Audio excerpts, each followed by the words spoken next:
Hi there, and welcome to the Anita Chat podcast. I'm your host, Anita Rombo, and this is the podcast for growth-oriented women to have authentic, real talk. Nothing is off the table here, but as an intuitive self-relationship coach, you'll find the content gravitates towards mindset, intentional action, spirituality, and all things wellness. So if you're ready to learn, laugh, show up, and glow up to be the best version of yourself, grab your favorite bevy, settle in, and we've got lots to chat about.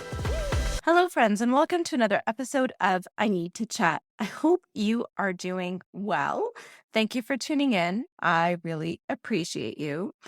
And once again, I am just blown away by how fast time is going.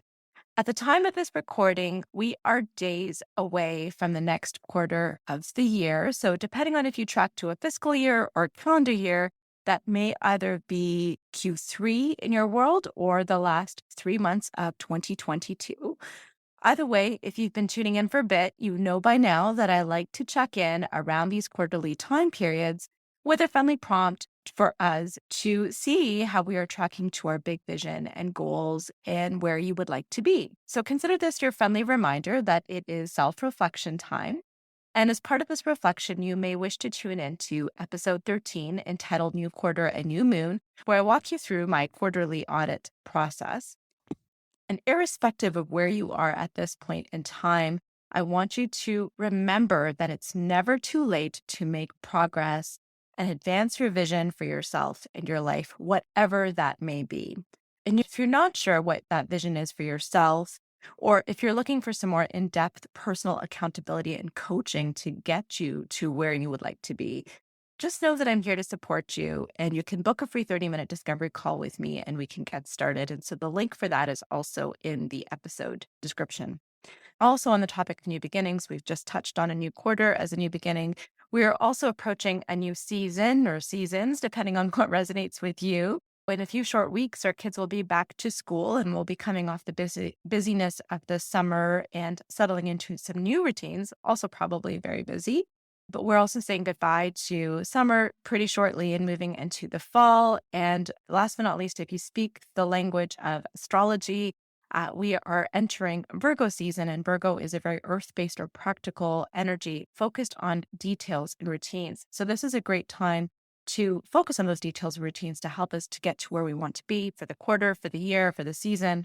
And so in the spirit of all of those beautiful seasons and new beginnings, I have created a free Back to Self challenge that will be running from September 12th to the 23rd. So it's 10 days. And the registration is open for it, and it's in the episode description as well. So highly encourage you to register for that challenge. And I'm super excited about it because it's a great way to slow down and reconnect with ourselves after such a busy time period. It's a great way to set the tone and start up again. And it's a great way to prioritize ourselves in 20 minutes a day or less. So if you want to increase your feelings of well-being and give yourself more balance and calm and intention, I highly recommend that you join in. And of course, I would absolutely love it if you shared it with a friend because sharing is caring. So with all that being said, let's dive into today's chat. Today, I want to talk about something that I'm sure will be of interest to you, irrespective of where you are, and it is relevant on so many different levels. Okay, so I'm going to share 2 famous sayings or cliches as a starting point, and I want you to think about what they have in common. And that's what we're going to focus on as our way to fast track. The first is something that I heard in my early corporate career, and it really resonated with me. And it was something to the effect of dress for the job you want, not for the job you have. And the second famous saying or cliche that you're familiar with, I'm sure, and it's probably going to elicit an eye roll, so I apologize in advance, is fake it till you make it. So what do those 2 cliches have in common? For me, when I think of those 2, I think it implies that there's something that you want, there's something that you desire, there is some sort of end goal or vision that you're tracking to, and you're not quite there yet, but you're being asked to act as if or pretend as if you have already attained it. And then that will help fast track you to getting there. And that, my friends, is the hack right there. That is the technique that will help you get to your goals very quickly, Or if you're not sure of where your goals are or where you're meant to be, if you're entertaining many options, that will give you the clarity about whether this option is for you or not. So that is to fully embody that identity, to fully embody where it is that you want to be. What I mean by fully embody is I mean fully immerse yourself, being all in. So adopting the mindset, adopting the intentional action or the habits or the routines of somebody who's already in there, and also embodying it fully in your beliefs and your conviction will signal to the universe that this is something you want, that you mean business. And as your fellow co-conspirator or co-creator, the universe is also going to meet you halfway by giving you the tools, the resources, the opportunities to further advance in your journey if you yourself put in the work through the habits and the routines and the change in mindset that are going to get you there. Acting as if you are where you want to be is really about reframing and resetting your mindset and your intentional actions and your behaviors and your beliefs to fully embrace that vision that you have for yourselves through your current actions. Okay, so if you think about an actor that lives in LA and Hollywood that has just been cast for a role, in order to get into that role, to play that role convincingly, that role might be very different from who they are in real life. But they have to take on and fully immerse themselves in the characteristics of that character they're going to play. That might involve them gaining a lot of weight or losing a lot of weight in preparation for that role. That might involve hours in the makeup chair to make them look more aged or a change in hair color. That might involve them taking on a whole new accent, reprogramming how they talk so they can take on a dialect from another area of the world. That might involve them even learning and researching about that other area of the world if it's very different from where they're from, or possibly even figuring out how people lived in the olden days if the movie is from a different time period. But nevertheless, that actor has to really fully embrace themselves in the experience of their character in order to play that role convincingly. And in that process of full immersion, they may start off not really knowing how somebody from the 1940s in Australia would be. But from their process of immersion, they eventually get there and they eventually are able to create this masterpiece that wows their viewers. So, simply put, for yourself, if you want to be a marathon runner, what is the bare minimum of the things that you need to do to be a marathon runner? Well, obviously, you need to run every day. But what does a marathon runner do? Do they follow a regimented time period? Is it best to train in a certain early in the morning, right? So what time do they sleep? What time do they wake up? What kind of clothing do they wear? Is there something that helps them, get more comfortable as they're running? What kind of sneakers do they invest in? What kind of things are in their earbuds? What kind of food do they eat to fuel themselves for these runs? What does training or practice look like? Do they just do the same thing every day? Do they also run and go to the gym?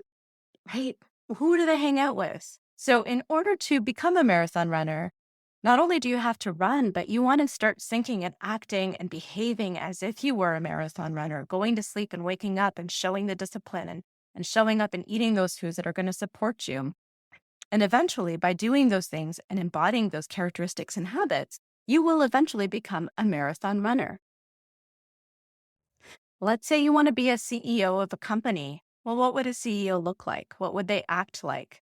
Who are their important stakeholders that they need to work with? And what are the perspectives of those stakeholders? How would they interact with those stakeholders? What would they do every day? What books would they be reading? Right? So, my point being is wherever you are right now in this moment, I want you to act as if you are already where you want or need to be. I want you to change your behaviors, your habits, your routines. I want you to reframe your thinking and think, how would somebody that's already in this role think? I want you to call in and believe in yourself with all of the conviction in the world, because that courageousness in showing up as that person leads you to develop that confidence and leads you to feel empowered and admits that vibration to those around you too. And that demonstrates to other people, like say a hiring committee, if you're looking for a particular role, that you're capable and competent and well poised to take on that type of role. It also demonstrates to yourself that you can do hard things because you can. and you are definitely worthy. And it also signals to the universe that you mean business. You have decisively claimed what it is that you want. And so the universe, as your co-creator, is also going to step in and give you the right tools, resources, opportunities to help you advance your goal. So this is really helpful if you know what it is that you want and you're looking to fast track your way there. But what happens if you're not 100% sure? I will say that this also is helpful because if when fully embodying or embracing yourself in a role, it doesn't feel aligned to you, then you can cross it off your list and move on to the next thing or explore another option. So you don't have to necessarily make it to be a CEO to discover that you don't want to be a CEO. You don't necessarily have to qualify for a marathon before you discover you don't really want to run a marathon. Maybe you just like running and you'll run as a form of exercise, or maybe you absolutely hate it and you're ready to try a different sport.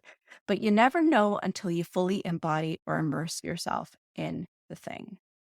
And so, my friends, as you engage in this journey of self-reflection, whether it be because it's a new quarter or there's a new season around the corner, or it's just a part of your day-to-day, I want you to think about, are you fully embodying or immersing yourself in whatever it is that you want to be or do? Are you all in?